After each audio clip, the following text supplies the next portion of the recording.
Respublika g'oliblari yosh teatr jamoasi tantanali kutib olinmoqda. Teatr ibratxonadir shiori ostida Turon o'quvchilar teatr jamoalari tanlovining respublika bosqichi yakuniy xulosasiga ko'ra, Halima Xudoyberdiyeva nomidagi ijod maktabi mutlaq g'oliblikni qo'lga kiritdi. G'oliblarni kutib olish va taqdirlash jarayoni o'ziga xos taassurotlarga boy kechdi. Ixtisoslashtirilgan ta'lim muassasalari agentligi tasarrufidagi prezident maktablari, ijod maktablari, sport va ixtisoslashtirilgan maktablar o'quvchilarining sahna madaniyati, aktyorlik qobiliyatini shakllantirishni ko'zda tutgan tanlovda Sirdaryodagi ijod maktabi taniqli adib Tog'ay Murodning Otamdan qolgan dalalar asari asosida sahnalashtirilgan spektakldan parchani namoyish etish orqali oliy o'ringa munosib topildi. O'quvchi yoshlarni butun maktab jamoasi zo'r xursandchilik bilan kutib oldilar. Aytish lozim, g'olib o'quvchi yoshlar Maktabgacha va maktab ta'limi vazirligi hamda ixtisoslashtirilgan ta'lim muassasalari agentligi tomonidan berilgan yo'llanma asosida xorijga sayohat qilish imkoniyatini ham qo'lga kiritdilar. Shuningdek, har bir ishtirokchiga kompyuter sovg'a qilindi.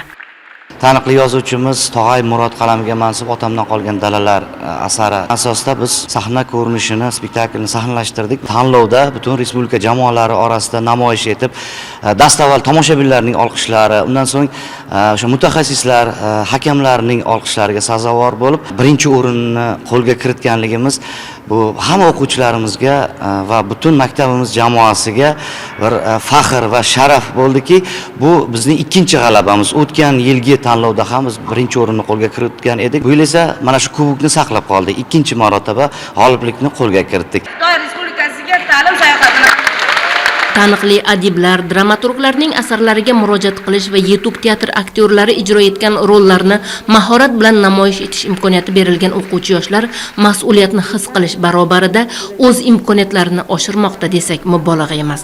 Men bunda bosh obraz Dehqonqul obrazida chiqdim. Bu obrazni olib chiqishda menga juda ham katta mas'uliyat yuklatildi. Jamoamiz bilan maktabga kirib kelar ekanmiz. O'quvchilar bizni olqishlar bilan kutib olganda juda ham to'g'risi hayajonlanib ketdim va o'zimga bo'lgan ishonch va mas'uliyat yanada ham ortdi desam adashmagan bo'laman.